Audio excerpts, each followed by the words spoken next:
Well, good evening, friends, and welcome to the 13th Annual Malloy Lecture in the Arts.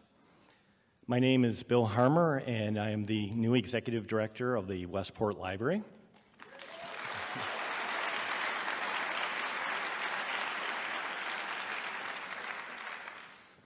With deep sadness, I note that 2015 marked the passing of this event's patron and namesake, Susan Malloy.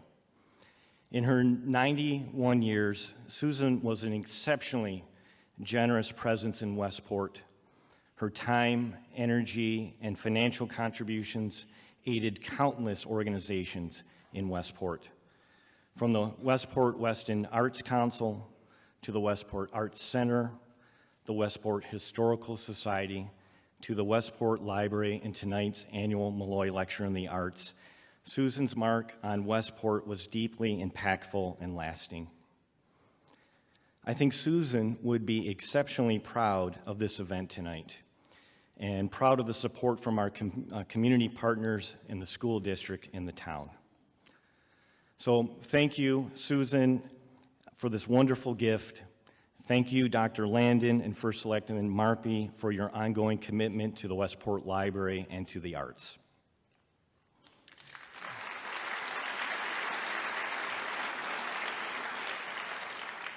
In 2002, the Westport Public Library initiated the Malloy Lecture in the Arts, made possible by Susan's generous gift.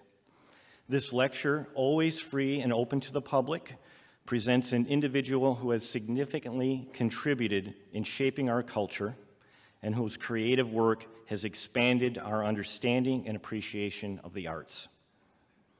The Malloy Lecture in the Arts has been a highly anticipated educational experience for this community and has featured paragons in their fields, including Arthur Miller, Billy Collins, Joyce Carol Oates, Christopher Plummer, John Lithgow, Clive Davis, and tonight, Salmon Rushdie. None of this would be possible without the library's exceptional staff. I would like to express my gratitude and for our incredible team for their leadership and perseverance over the months of planning of this celebrated event and our acclaimed guest. Thank you to them.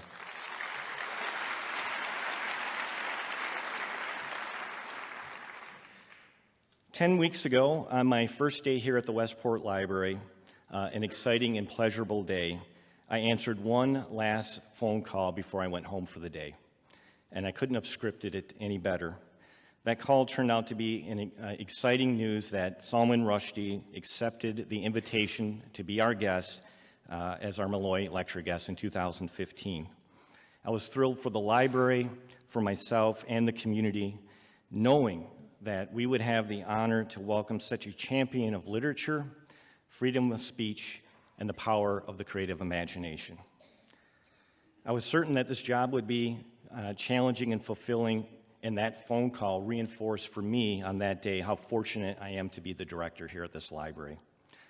So now here we are 10 weeks later, and this evening we all share the astounding honor of welcoming Salman Rushdie to our community. Salman Rushdie was born in Bombay, India, to a family which treasured culture and education. Mr. Rushdie graduated from Oxford University in England. He is a fellow of the Royal Society of Literature, and in 2007, he was knighted by Queen Elizabeth for his services to literature. Mr. Rushdie has been a literary force of nature, having published fiction short and long, edited anthologies, and written 4 books of nonfiction. He grabbed readers' attention and awe with his groundbreaking 1981 novel, Midnight's Children, the winner of that year's Man's Booker Prize, and later deemed the best Booker-winning novel from the first 25 years of that incredibly prestigious award. Mr. Rushdie's courage in withstanding an onslaught of intimidation by the Iranian government has been a beacon of encouragement to writers everywhere who suffer under repressive regimes. And Mr. Rushdie is continuing to set people's imaginations on fire with the publication of his new novel, 2 Years, 8 months and 28 nights, depicting a world both fantastic yet recognizably our own, and containing his signature blend of myth, history, wild imagination, exuberance, and humor. Salman Rushdie's story is one of staggering courage, integrity, and literary excellence. His devotion to his craft personifies the individual artist bravely choosing to travel the path of imagination and creativity. On this path, Mr. Rushdie formed friendships and alliances, also championing the critical individual rights of freedom of thought, speech, and imagination. I speak for the Westport Library and the Westport community in proudly aligning ourselves in defense of all individuals who desire unfettered access to information and in protecting, caring for, and defending anyone's right to free speech and freedom of imagination. Mr. Rushdie, it is an incredible honor to have you here tonight. Will you all please welcome our esteemed guest, Mr. Salman Rushdie.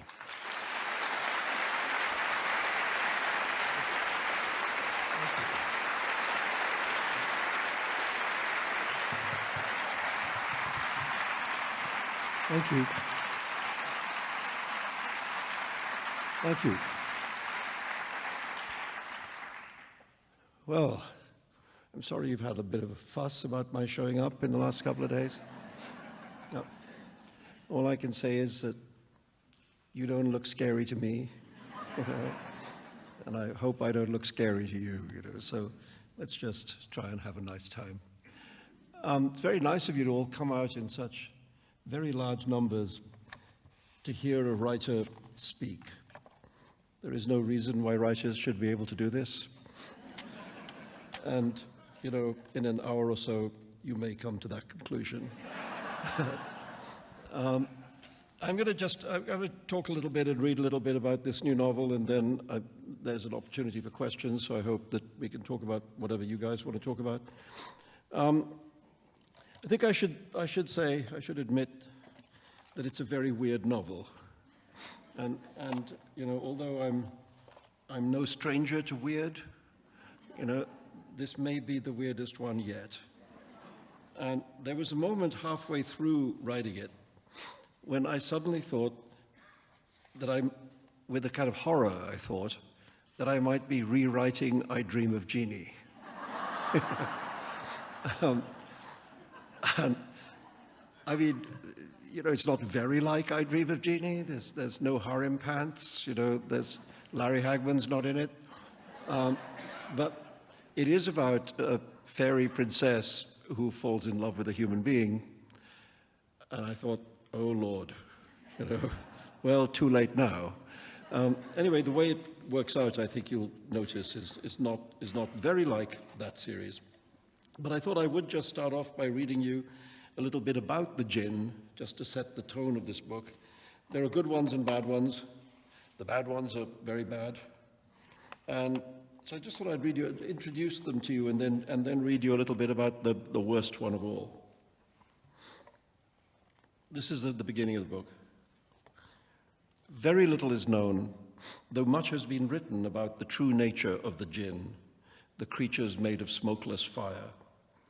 Whether they are good or evil, devilish or benign, such questions are hotly disputed. These qualities are broadly accepted, that they are whimsical, capricious, wanton, that they can move at high speed, alter their size and form, and grant many of the wishes of mortal men and women, should they so choose, or if by coercion they are obliged to do so, and that their sense of time differs radically from that of human beings. They are not to be confused with angels, even though some of the old stories erroneously state that the devil himself, the fallen angel Lucifer, son of the morning, was the greatest of the jinn.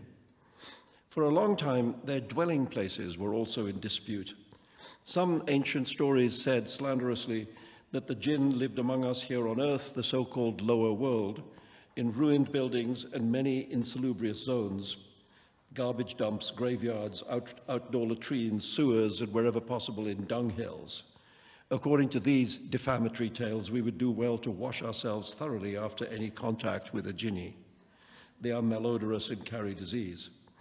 However, the most eminent commentators long asserted what we now know to be true, that the jinn live in their own world, separated from ours by a veil, and this upper world, sometimes called Paristan or fairyland, is very extensive, though its nature is concealed from us. The female jinn, the jinniyas or jinniri, are even more mysterious, even subtler and harder to grasp, being shadow women made of fireless smoke.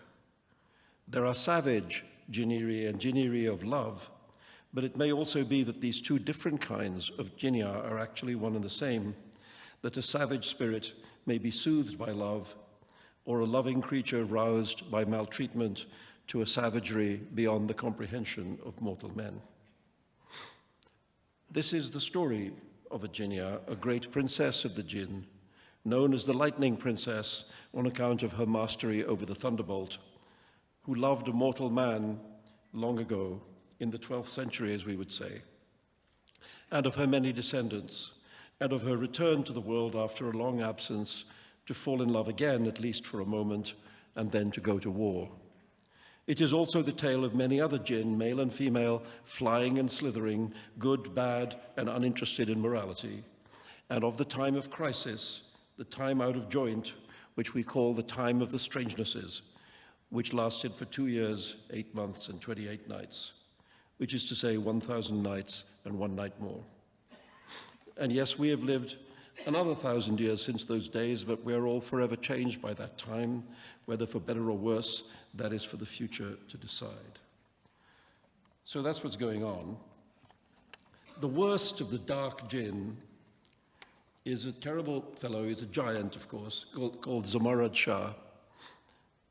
Not particularly bright, but very powerful. So not bright that he actually is one of the jinn who did get caught in a bottle,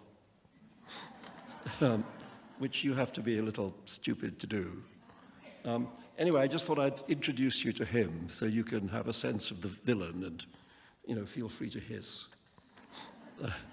The Grand Ifrit, Zamarad Shah, on whose head was a golden crown taken from the head of a prince he had accidentally, or not so accidentally, decapitated once upon a time, had at a certain point in history become the philosopher Ghazali's personal jinni. This is a very conservative philosopher. A terrifying entity whose name people were too afraid to utter. Ghazali was not, however, the jinni's master. The words master and servant are inappropriate when applied to the relationship between human beings and the jinn. For any service a jinn may perform for a human being is a boon rather than evidence of enslavement, an act of generosity, or in the case of a jinni liberated from some sort of trap, a lamp, for example, a gesture of gratitude. The story goes that Ghazali had in fact freed Zamarad Shah from just such a trap, a blue bottle in which a forgotten sorcerer had trapped him. Long, long ago, wandering in the streets of his native city of Tus, Ghazali had spotted the opaque bottle lying abandoned in a heap of trash and had intuited at once the presence of a captive spirit therein. He scooped up the bottle casually, but with the guilty expression of a novice burglar, and pressing his lips against the royal blue glass, whispered a little too loudly the occult incantation that is the required opening for all dialogues with captured jinn. Jinni great and jinni grand, now I hold you in my hand. Tell me, ere I set you free, what reward you'll offer me. A miniaturized jinni speaking through glass sounds like a talking mouse in a cartoon. Many human beings have been deceived by this. Ghazali, however, was made of sterner stuff. This was the jinni's reply. Never bargain. Let me go. Weak men bargain. Strong men know those who freely set me free, evermore will blessed be. But Ghazali knew that this was a childish deception, and he knew the proper retort. Well, I know your tribe and kin make your promise while you're in. Without a sacred vow to keep, only fool lets jinni leap. Zamarad Shah, knowing he had little choice, offered the usual 3 wishes formula. Ghazali replied, sealing the contract, accepting in words that deviated a little from the usual formula. Any time, 'neath any moon, I may ask you for a boon. Any time, these 1, 2, 3 swiftly will fulfilled be. Released, expanding at once to his full immensity, the Jinni was struck by 2 things that marked out Ghazali as a most unusual mortal. Firstly, he did not quail. Quailing was not only de rigueur, it was also in most cases the instinctive reaction to the sight of Zamarad the Great in his dark glory. However, this mortal, the Grand Ifrit noted with some perplexity, quaileth not. That was firstly. And secondly, he didn't ask for something right away. That was unprecedented. Infinite wealth, a bigger sexual organ, unlimited power. These wishes were at the top of any Jinni's list of the top demands of the human male. The human male wishing mind was surprisingly unimaginative. But no wish, the deferral of all 3 wishes, that was almost indecent. You ask for nothing? Zamarad Shah roared. Nothing is the thing I cannot give. Ghazali inclined his philosopher's head and put a hand around his chin. I see that you give to nothing the quality of a thing. Nothing is the thing that cannot be given precisely because it is not a thing. Yet in your view, its not thingness is itself a form of thingness. This perhaps we may discuss. Understand, Jinni, that I am a man of few personal needs. I need neither infinite wealth, nor a bigger sexual organ, nor unlimited power. However, the time may come when I'll ask you for some larger service. I'll let you know. In the meantime, be off, you're free to go. When will this time come? Zamarad Shah demanded. I'm going to be busy, you know. After being stuck in that bottle for so long, there are many things to be done. The time will come when it's time, Ghazali said infuriatingly, and turned away to his book. I spit upon all philosophers, Zamarad Shah told him, also artists and the rest of humanity as well. And he whirled himself into a funnel of rage and was gone. And then time passed. Years passed. Decades passed. And Ghazali was dead. And with him died the contract, or so the Jinni believed. And the slits between the worlds silted up and closed, and Zamarad in Paristan, which is fairyland, forgot for a time all about the world of men, all about the man who refused to make a wish. And centuries passed, and a new millennium began, and the seals which separated the worlds began to break, and then boom, here he was again in the world of these feeble beings, and suddenly there was a voice in his head commanding his presence, the voice of a dead man, the voice of dust, of less than dust, the voice of the void where the dust of the dead man had been, a void that was somehow animated, somehow possessed of the sensibility of the dead man, a void that was ordering him to present itself to be told its first great wish.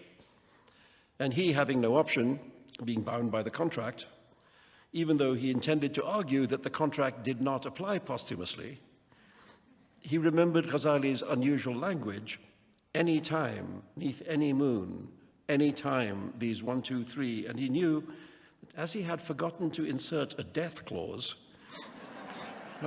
a detail he should make it a point to remember, if at any point in the future he needed to grant the 3 wishes contract again, the obligation still lay upon him like a shroud, and he had to do whatever the void desired. He remembered and summoned up in a rush all his unassuaged rage, the wrath of a grand Ifrit who has spent half an eternity bottled up in blue, and conceived the desire to be avenged against the entire species from which his captor came. He would rid himself of this puny obligation to a dead man, and then it would be time for vengeance. This he swore. And actually, what happens is that he's asked to do something rather like that.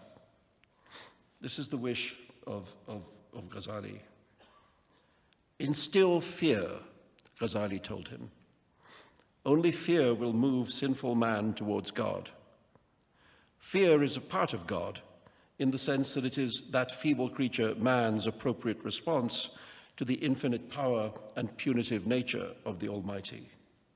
One may say that fear is the echo of God, and wherever that echo is heard, men fall to their knees and cry mercy. In some parts of the earth, God is already feared. Don't bother about those regions. Go where man's pride is swollen, where man believes himself to be godlike. Lay waste his arsenals and fleshpots, his temples of technology, knowledge, and wealth. Go also to those sentimental locations where it is said that God is love. Go and show them the truth. I don't have to agree with you about God, replied Zamarad Shah, about his nature or even his existence. That is not and will never be my business. In fairyland, we do not speak of religion, and our daily life there is utterly alien to life on earth, and if I may say so, far superior. I can tell that even in death, you are a censorious prude. So I will not go into details, although they are juicy. At any rate, philosophy is a subject of no interest except to bores, and theology is philosophy's more tedious cousin. I'll leave such soporific matters to you in your dusty grave. But as to your wish, I not only accept it as my command, it will be my pleasure to comply, with the proviso that as you are in fact asking for a series of acts, this will redeem the entirety of my 3 wishes pledge. Agreed, the void that was Ghazali replied. Philosophers are children, the Jinni said, and I've never liked children myself. He departed in scorn, but the time would come when he returned to Ghazali to listen to what the dead man's dust had to say. The time would come when he was less contemptuous of religion and of God. So that gives you a sense of what's about to happen. It's not good. Yes.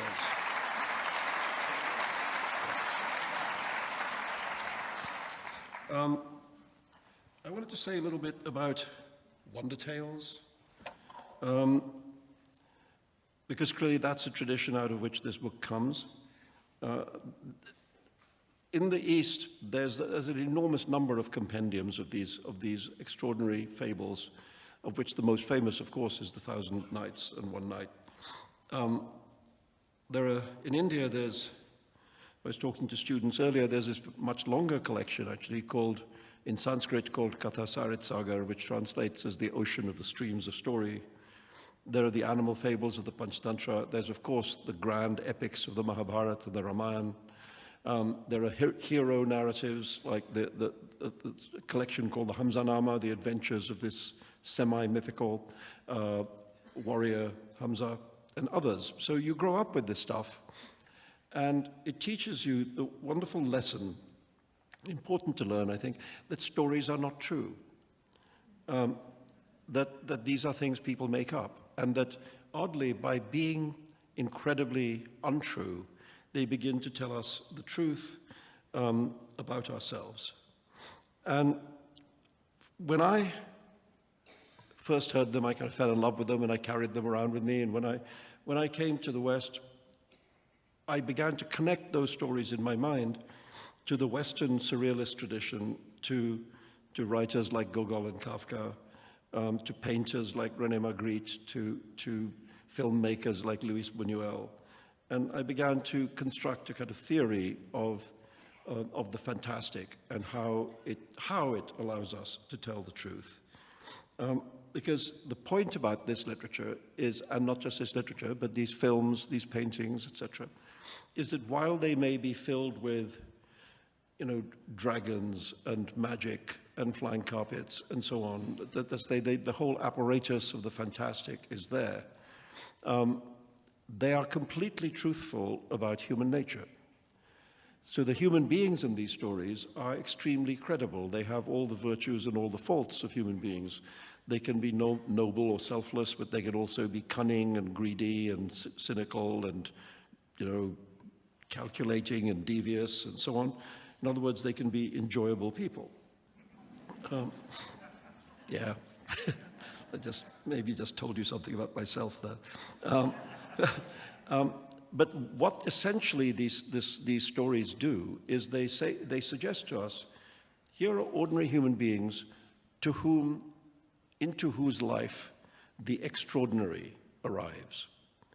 And how do they deal with it? How do we as human beings, as ordinary folks, handle the world becoming unpredictable, strange, frightening, bizarre, different, inexplicable, etc.? And it shows us that some human beings handle this very well and others not so well. But one of the great lessons, I think, is that people discover, one of the things that happens across this whole body of stories, is that people discover virtues in themselves, strengths in themselves, resources that they didn't know they possessed, and which often enable them to stand up against the strangeness, the bizarreness of the transforming world. And I do think that in the passage I read, it suggests that the time of the book is called the time of the strangenesses. And I think, although in the book it's a very fantasticated time, I think that's actually the time in which we live, more or less. We live in a time in which the world has become very strange, in which not only is the world changing very dramatically, but it's also doing it at incredible speed. And that's bewildering and can be disorienting, and that can feel monstrous. And so the book is a kind of parable, if you like, of that. Oddly, relatively recently, people have begun to question the use of the fantastic in literature. I mean, so great has become the power of the realistic tradition that people say, why do you do that? Why do you tell these weird stories instead of just talking about the world as it is and human beings as they are? And I mean, there are so many answers to this. One of them is that realism just showed up the day before yesterday. This is actually the way in which human beings have always told stories.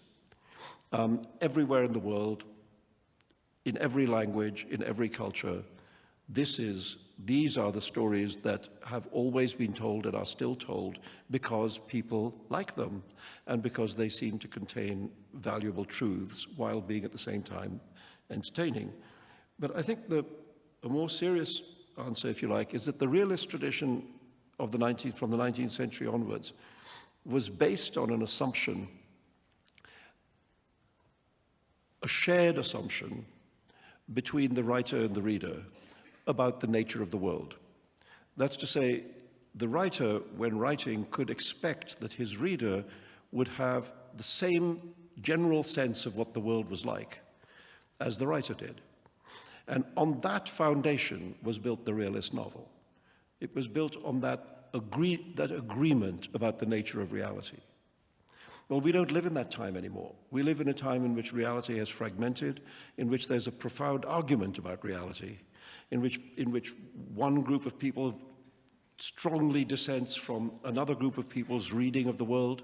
And you could say that many of the conflicts we see in the world now are about conflicting narratives, narratives that can't be reconciled with each other, literally going to war with each other over sometimes the same patch of earth.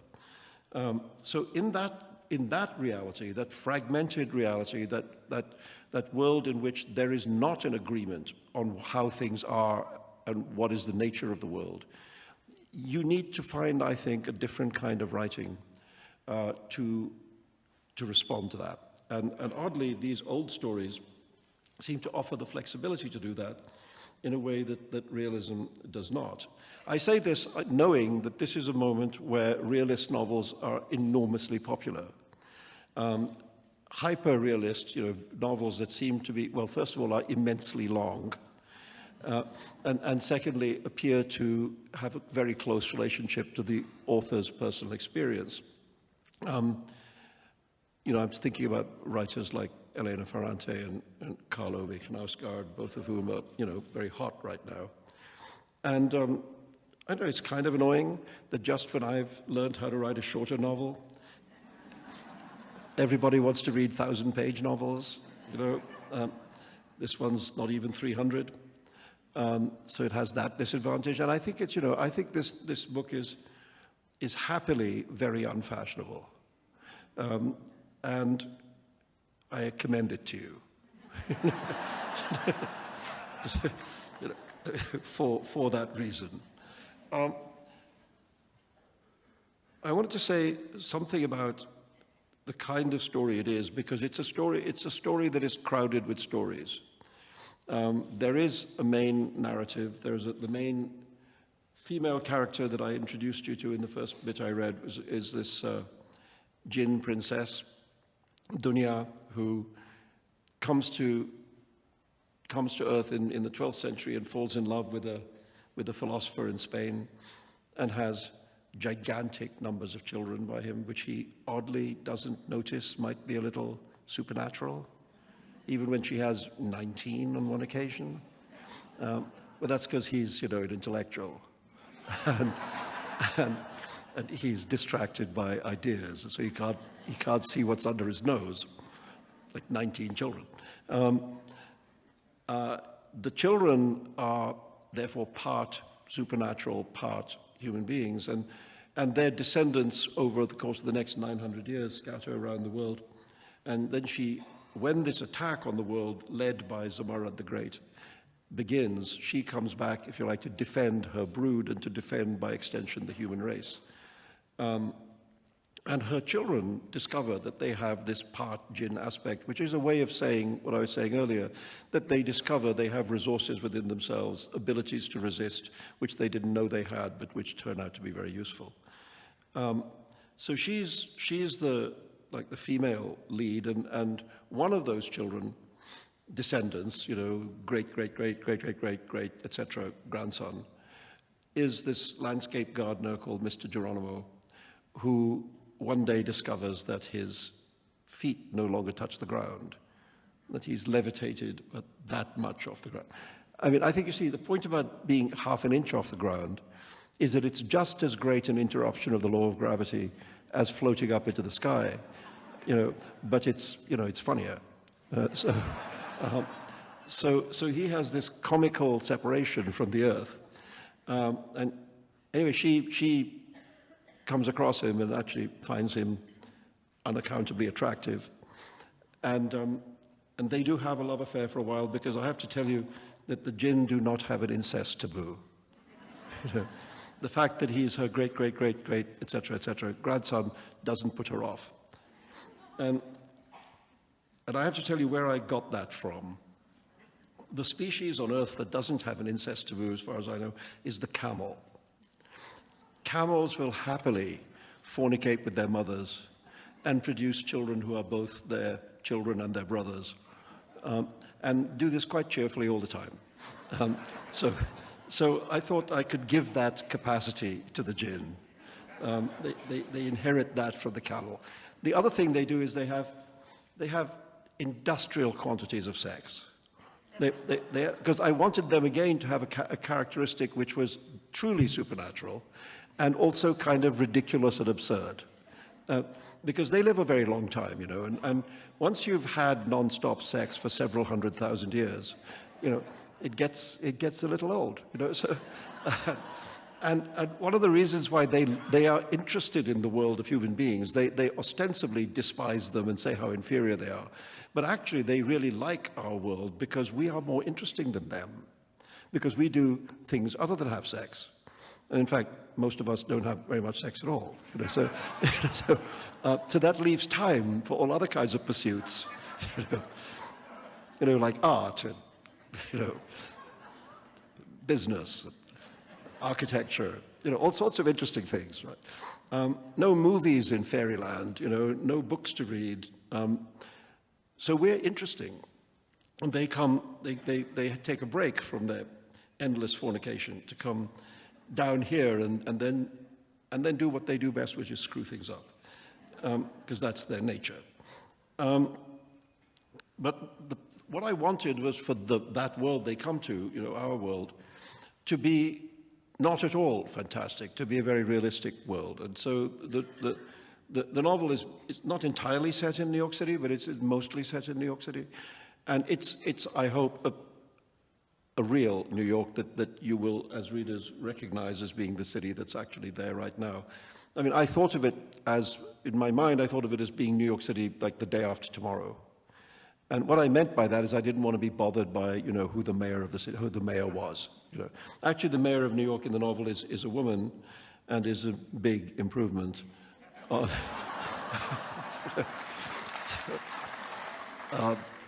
but these are things you can do in fiction. Sadly, not so easily in real life. But it's a real world in which extraordinary things happen. That's really the structure of the book. And just finally, before we have questions, one of the things that surprised me writing the book was that it ended up being really quite optimistic, quite cheerful almost. And, you know, looking at the world as it is right now, that optimism might seem misplaced. But I thought two things. I thought one of the things, I mean, I was a student of history. That was my university subject. And one of the things you learn from the study of history is that history is not inevitable. History is not set on tram lines. It doesn't just go in the direction where it seems to be going. It makes all kinds of bizarre right turns and knight's moves and unexpected changes. And so you can never really say what the future holds. You know, futurology, I always think, is the science of being wrong about the future. And I mean, to give you just one example, if I had been standing here in January of 1989, and I said to you that by Christmas the Soviet Union will not exist, you know, you would have thought I was nuts, because it seemed so obviously there and solid, and yet that's what happened. It sort of blew away like sand. I mean, now somebody's trying to put it back together, but that's a different thing. But that's what I'm saying, that we do live in this age in which enormous changes and shifts can happen very, very suddenly. And so I thought, let me not assume gloomily and bleakly that the worst is going to happen. Let me think, what else might happen? What other future could I envisage for the human race? And so the book has this oddly optimistic ending. I won't say it's completely a happy ending. It's sort of happy but that's more interesting, right? I mean, happy is Pollyanna and, you know, Julie Andrews. You know, I mean, I wanted to avoid Julie Andrews if possible. But it's cheerful. It may be more cheerful than the times deserve, but I like it that it is, because I think we live in a moment of enormously bleak fictions all around us. And I just got tired of bleakness. I thought, do something else. And so that's what I did. Here is a book that's not bleak, but about a world which might be. And in that contradiction lies comedy. You know? And apparently it's my funniest book. This is what I keep getting told. I mean, I naively thought that a lot of my books were funny. You know? But it turns out that this one actually is. You know, so there we are. It's funny, it's short, it's not naturalistic, it's contradictory, it's cheerful, it's weird. You know? So I think I'll just stop there as a presentation of it, and then hopefully we get some lights up and we can talk about whatever you'd like to talk about. So thank you very much.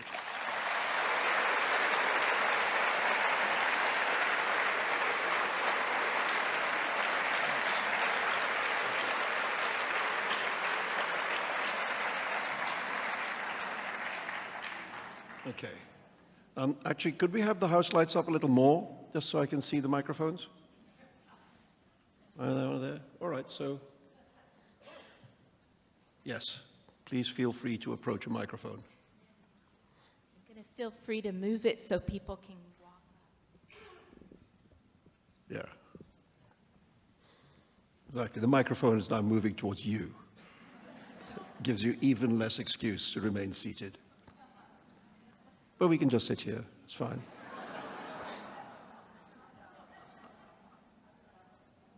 All right. Joe Pucci with the library board, and I'll just throw you a simple softball to get things started. Is it more difficult to write a shorter book than 1,000 words, or 1,000 pages? It's very interesting that you ask that, because the book that I wrote before this, which was my memoir, which was a non-fiction realistic book, and which is much, much longer. It's the longest book I ever wrote. That's like 650 pages or something. And it took about half as long to write. You know, I mean, I wrote that book in about a year and a half, and this book, which is, let's say, less than half that length, took me more than twice as long. So, I mean, I think that's sort of a partial answer to the question, yes. One of the things that really spooked me, that I realized relatively recently, long after finishing the book, when somebody asked me, how long did it take you to write this book? I realized that it took me more or less exactly the length of time that's in the title. I mean, I'm not saying exactly 1001, you know, but people said to me, I said, well, you know, it's less than 3 years, but it was more than 2.5 years. It was like 2 years, 8 months, and, you know, like a few weeks. And I thought, oh my God, it's almost exactly. That's very, very strange. I have no explanation for that, except maybe the jinn were involved. Thanks. You said once that not being able to go back to India would be like having a limb cut off your body, because that was the root of your creativity. And yet you've certainly been very creative in 2 other cultures, British and here in America. Do you want to talk about that, how this has affected your writing? Well, I mean, first of all, you know, I have frequently gone back to India, and I'm happy that that's so. In fact, there's a little bit of this novel that is set in Bombay near the beginning, because the character of the gardener, Mr. Geronimo, is actually of Indian origin. He grows up in my hometown of Bombay, but in a very different part. There's a part of Bombay called Bandra, which is still well known for being a very predominantly Christian neighborhood. And he's in fact, he's the illegitimate son of a Catholic priest. Something that never happens in real life. But there's a bit of the novel which is his younger days, which is set in India. So I'm still going there, if you like, fictionally. I found it very difficult, I mean, you know, to write a novel which doesn't have a character of Indian origin very near the center of the book. I haven't managed to do that yet. So in that sense, I'm still rooted in that place.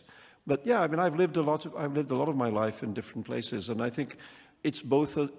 There's a gain and there's a loss. You know, the loss is that I do sometimes envy writers who have remained deeply rooted in one little patch of the earth. You know, the kind of, I mean, the writers of the American South. You know, Faulkner, Eudora Welty, Carson McCullers, Flannery O'Connor, writers like that, who inhabited the tiny patch of America and managed to make a universe out of it, a kind of lifetime's work out of it.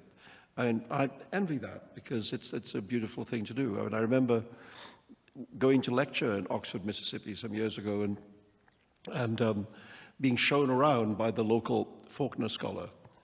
And I mean, Oxford, Mississippi is tiny. It's about the size of this room, you know, and he was pointing out to me where all the novels happened.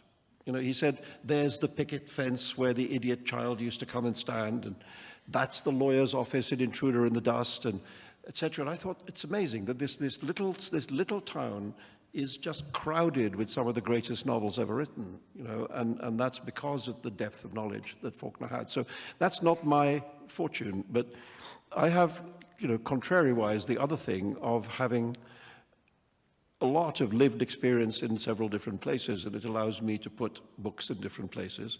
And it allows me also to face what I think is one of the big subjects of our time, which is the subject of the shrinking world, the subject of how the world joins up. You know, that we no longer live in a tiny little town in Mississippi, which is unaffected by the rest of the world.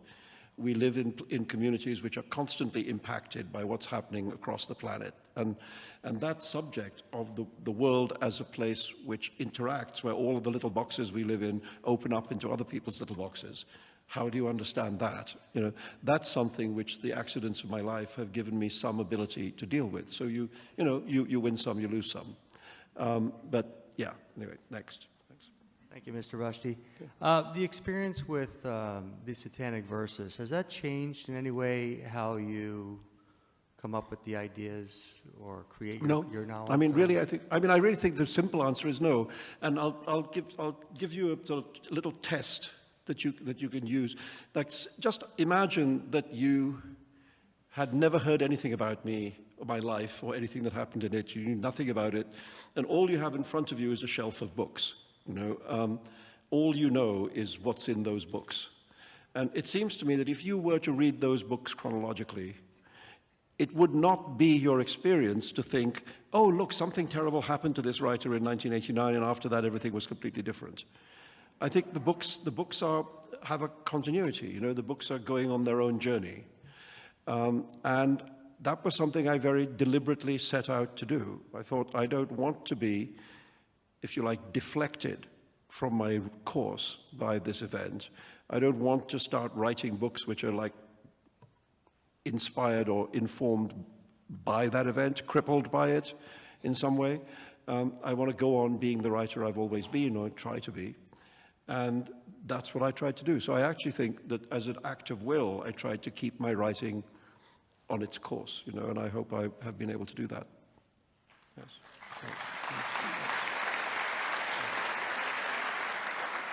So with this kind of amazing body of work, what I'm interested in is a follow-up really on the first question, which is, has the process changed at all over the years? And what you just said about continuity, it almost sounds like you had some plan on what you wanted to get done during your writing life. And I'm curious to know whether that's correct. Well, I mean, the process does change. It just does change, because I'm not the person I was when I started out. You know, I mean, when I started writing Midnight's Children, I was 28. You know, now I'm 68. So there's that. And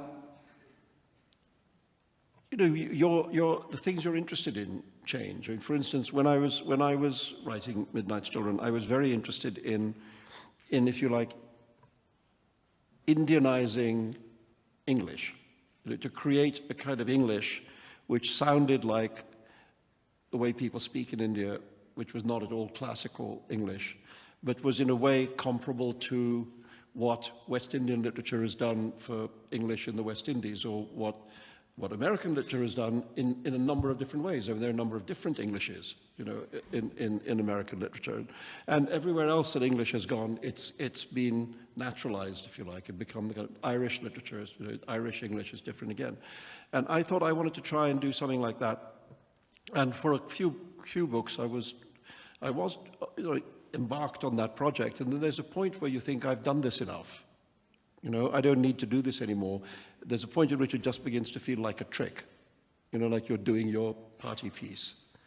And then you find yourself setting yourself new goals and new tasks, etc. And even in the way that I write, it changed. It used to be that I could not begin work until I had quite a carefully worked out architecture.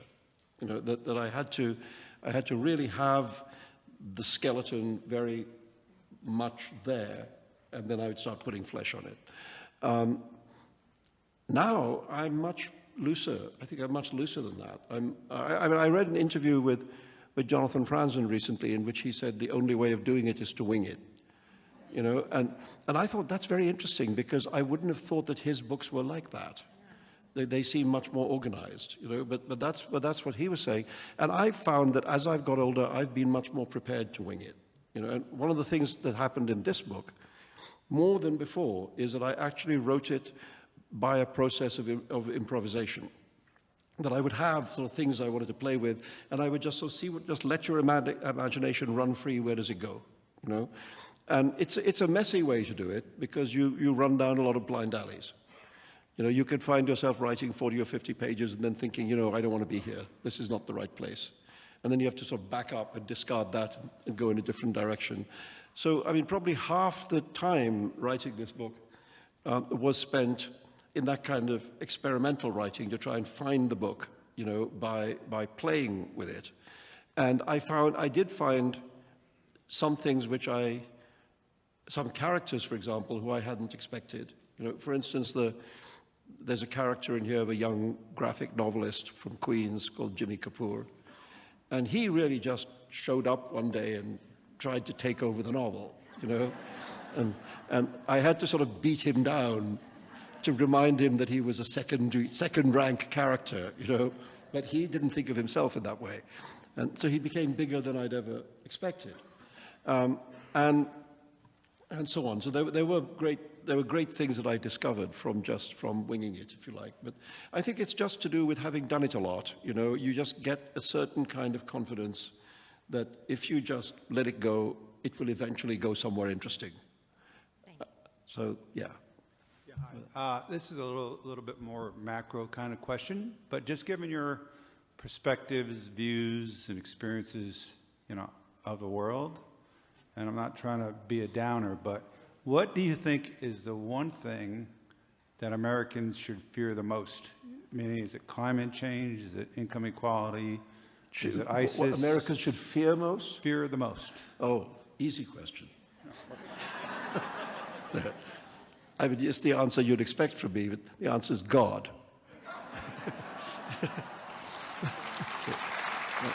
And I'm aware this is a religious country, in a way that Europe sort of isn't. I mean, if you say this in Europe, people say, "Why are you bothering to say that?" If you say it in America, there's kind of like a sharp intake of breath, But nobody's perfect. I remember. It's a peripheral but funny story. I remember years ago, just before the Iraq war began, I got invited to DC to address. I'd written some op-ed in the Times, and I got asked to DC to talk to groups of Republican and Democrat senators. And one of the big differences was that the Republicans spoke almost exclusively in religious language, and the Democrats did not. And one of the Republicans who, Senator Rick Santorum, no, for it was he, said to me at one point, with great indignation, genuine indignation, he said, "Why is it that Osama bin Laden keeps calling America a godless country? We're not godless. We're very, very godly. Why does he do that?" And I said, "Well, Senator Santorum, it's probably because he thinks so, But I was very struck by that. The thing that genuinely upset the Republican right to be attacked on the grounds of not being religious enough. And a little scary, So I left with my political prejudices strongly reinforced. It's just one of the great reasons to go to Washington. I think God is a really, really, really bad idea. And I think he's demonstrating that all over the world right now. And what is odd is this, that when, I'm a child of the 60s, I was 20 in the summer of love. While President Clinton was not inhaling, at Oxford. By the way, I wasn't at Oxford. Little error there. I was at Cambridge. At Cambridge, we didn't not inhale. But then we weren't hoping to be president of the United States, I guess. But in that period of the 60s were full of nonsense, but one of the things they were not full of was religion. Religion as a public subject had really vanished. I'm not saying that people didn't have deep religious faith, but as a public subject, as a thing shaping the course of nations, it really just wasn't there at all. And the idea that 50 years later it would return into the center of the room and become so important was unthinkable in that time. And yet that's what's happened. And I said to a friend of mine who I was at college with the other day, I said, what was happening is that while we were not inhaling, the uncool people took over the world. And it's our fault. But certainly God was a busted flush in 1968, but he somehow got unbusted. Look out for him. Thank you. I'm wondering, in the times of the strangenesses, this one or others that maybe humanity has been through, which authors you've come across who are also trying to create something other than bleakness in their work? Oh, writers? Yeah. Oh, the world is full of extraordinary writers. Including, America is full of extraordinary writers. One of the things I really have enjoyed seeing happen in American literature in the last, I mean, I've been living here for, what, a decade and a half, just 16 years or so. And one of the things that's happened in that time, I think, is a very interesting younger generation, highly imaginative, and coming from everywhere in the world. So kind of, if you like, a new American immigrant literature. You know, I mean, American literature was always inspired by immigrant stories, whether it was Eastern European Jewish stories or, of course, very big influence from Italy. But these writers come from literally everywhere, you know, so you have Junot Diaz from the Dominican Republic, or Jhumpa Lahiri from South Asia, or, I don't know, Yi Yun Lee from China, or Nam Le from Vietnam, or Khalid Hosseini from Afghanistan, etc. You know, writers coming to America, being American writers, seeing themselves as American writers, but bringing with them the literature, the language, the culture, the folklore, the stories of everywhere in the world. And I think that has enormously enriched American literature in this generation, you know, and I think it's something really, I recommend you to go and look for it. Actually, it kind of inspired me to write this book, because when I was looking at all these people bringing their stories from everywhere, I thought, you know, I can do that. You know, I've got a suitcase full of stories from elsewhere. So I thought, you know, maybe I'll do that. Maybe I'll unpack the suitcase and, you know, throw those stories at Manhattan and see what happens. And so in a way, the shape this book took was also inspired by this younger generation of American writers. So I commend them to you. Thanks.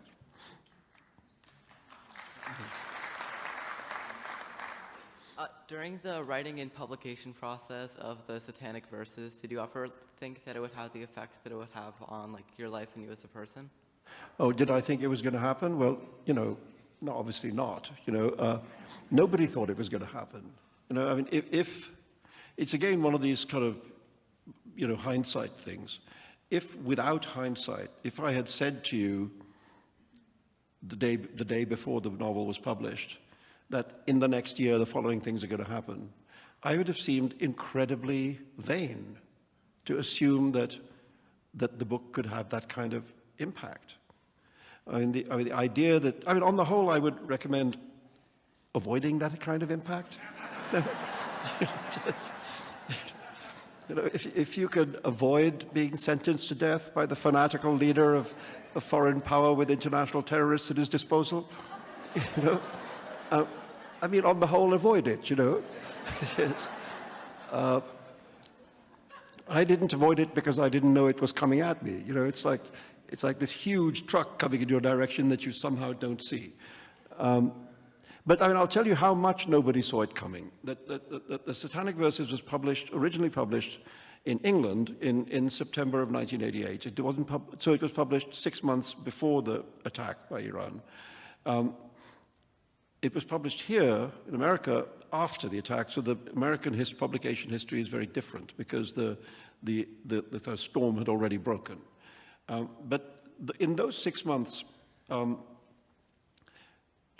nobody felt in danger. You know, I mean, there were people who didn't like it. They didn't feel at all like that there was anything particularly dangerous about what was happening. So much so that, you see, my previous novel, Shame, had been pirated by the Iranian State Publishing Corporation, which exempts itself from the International Copyright Act, and therefore just publishes anybody's book they feel like without feeling the need to actually pay them. So they translated Shame into Farsi, and then they gave it an award for the best novel translated into Farsi that year. Now, I have to say, not only did I never see any royalties, but I never saw the award either, you know. But allegedly, it won this big award in Iran. So then when my next novel, which is The Satanic Verses, comes out, booksellers in Tehran think, oh, well, Rushdie, he must be okay because he's cool with the mullahs because they gave him an award. So they imported quite large numbers of copies of the Satanic Verses in English, you know, into Iran. And for 6 months, those books were openly sold in English language bookstores in Iran without there being a whiff of protest or objection or opposition. you know. And then 6 months later came Khomeini's fatwa, and then, of course, you know, they weren't being on sale anymore. But what I'm saying is that it was for 6 months, nobody had any inkling of what was going to happen, including booksellers in Tehran. I still never saw the royalties for those sales either, actually. So they owe me a lot of money out there. And a prize. I want to see what the prize, I mean, what is it, you know? Actually, maybe I don't want to know. That's all right. Yes. Yes, you have been a very strong defender of satire. And of what, sorry? Of satire. Oh, yeah. And the importance of it in society. And you know, you said earlier that the world is getting much smaller. Theoretically, that means people understand each other better. Why do you think it's under discussion as if it might not be a good thing? Well, because we've fallen into a series of traps about sensitivity. You know, one of the things about living in an open society is that people are going to constantly say things you don't like. You know, I mean, there are lots of people who say things that I don't like, who have strange hair that I find, you know, I mean, you may think this is just envy because I don't have any, but actually, even if I could have that hair, I wouldn't want it.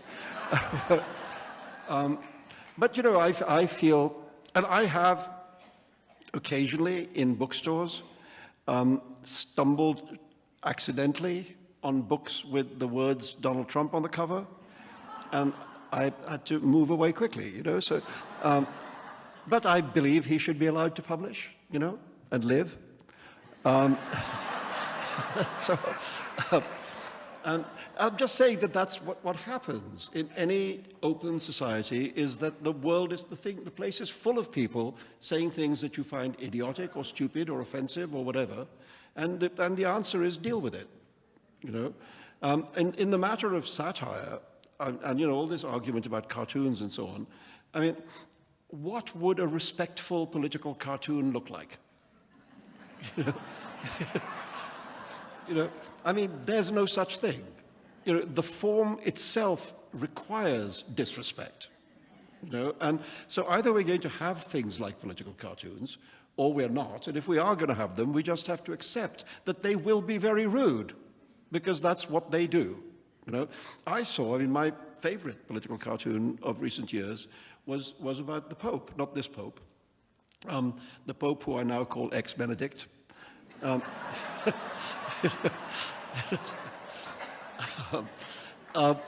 Anyways, him sitting in his office at a computer terminal and with a group of cardinals behind him, and on the computer terminal there are pictures of young boys.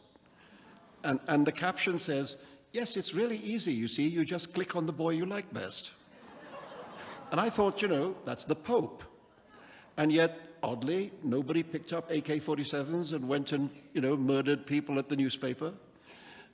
Because this is what you do in a free society. You say things because you think them, and if other people find them outrageous, tough. You know, and that's really, if you don't hold to that line, then you're on a very, very slippery slope. You know, because then who sets the limits? If offending people is wrong, then nothing can be said, because everything offends somebody. You know, when James Joyce published Ulysses, the book was initially banned because it was accused of pornography, which showed that the people accusing the book had obviously not read it, because while James Joyce had many great talents, you know, the inculcation of sexual arousal was probably not one of his strong points.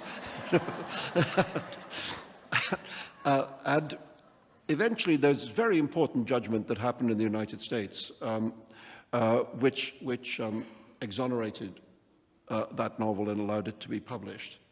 And there have been a number of judgments like that which have collectively built the liberation of the word that we now enjoy, you know, and I think we just have to defend that, because it's so precious, because most of the world doesn't have it. Thank you.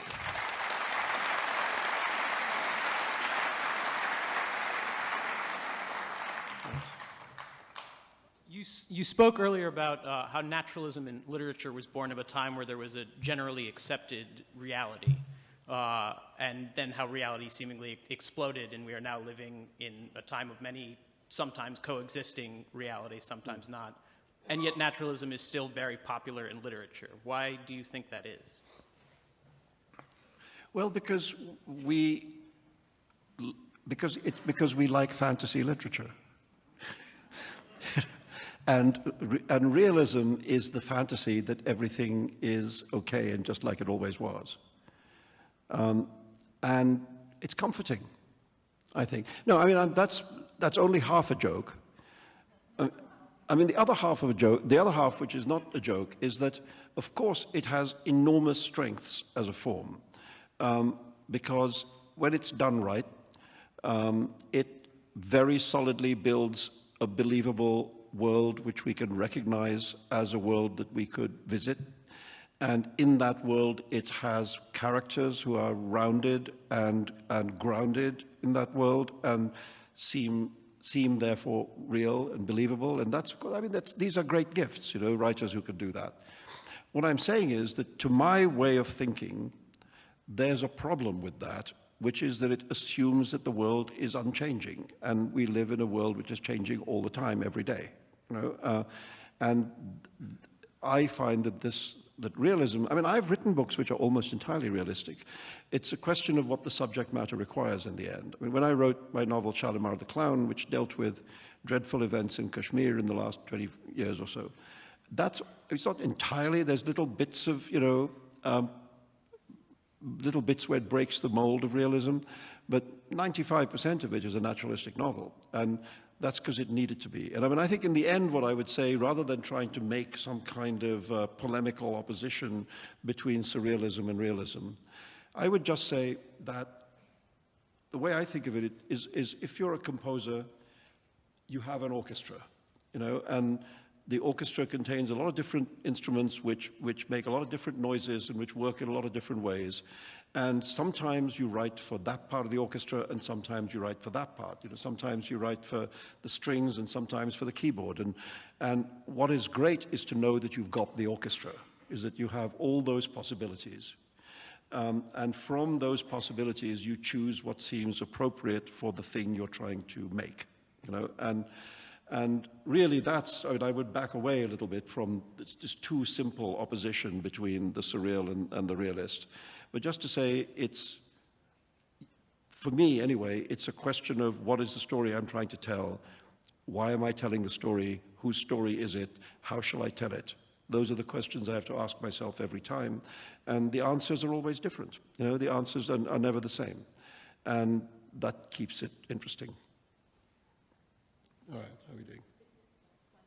Oh, okay, last question. You're a New Yorker now, yet you obviously felt compelled to participate in the protest against the Modi government with regard to returning your Academy Prize. Did you feel a responsibility because that's your home country?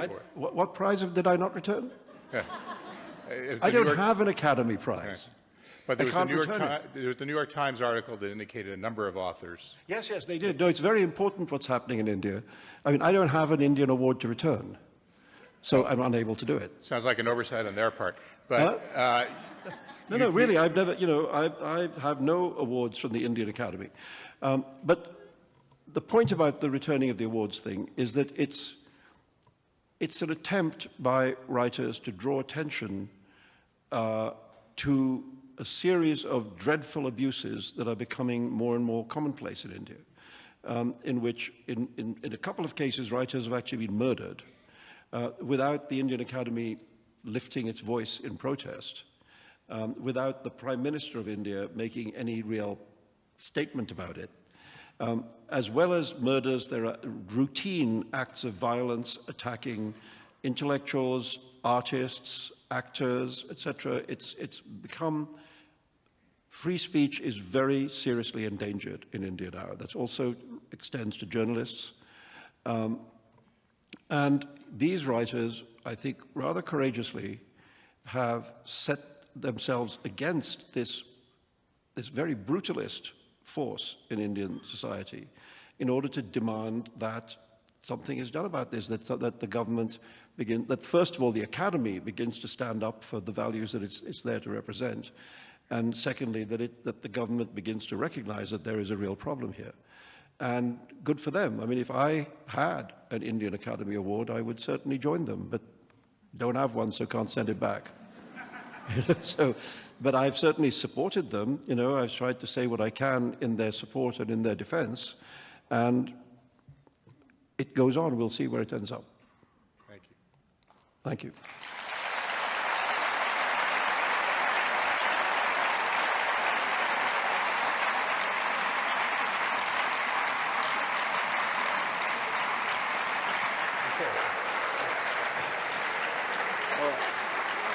Just stay that way.